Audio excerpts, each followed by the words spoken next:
কি রে ভাই নাসির, কই যাস? আমি একটু বাইরে দিতেছি। কেন ভাবি, তুমি কি কিছু কইবা?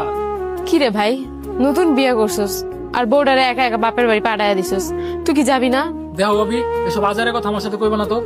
এটা আজেরা কথা হয়ে গেল। বছরের পর একবার ঈদ আসে, আর তোর বিয়ার পর এটা তোর প্রথম ঈদ। এটা কি তুই ভুলে গেছিস গা? এখন তোরা দুইজন দুই জায়গায় ঈদ করবি। তাহলে আমি কি করবো এখন? কি করবি মানে? তুই তো শ্বশুর বাড়ি যাবি। ভাবি, তুমি সবকিছু জানার পরও এমন একটা ভান করতেছো যেন তুমি কিছুই জানো না। কি রে ভাই, তুই এমন করে কইতাছিস কেন? কি হইছে? আর আমি কি জানি? বিয়ের পরে এটা প্রথম ঈদ, তুমিই কইলা, তো আমি খালি হাতে কেমনে যাই শ্বশুর বাড়ি? ও এই কথা, এটা আগে বলবি তো, আমি তোর ভাবি না? আচ্ছা দাঁড়া, দেখি আমি কোনো ব্যবস্থা করতে পারি কিনা।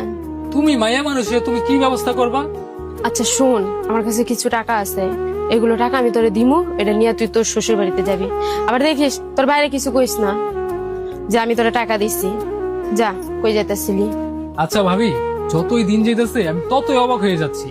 একটা মানুষ নিজের কথা চিন্তা না করে অন্যের কথা কিভাবে এত ভাবে? তুই এটা কি কইলি? এতে অবাক হওয়ার কি আছে?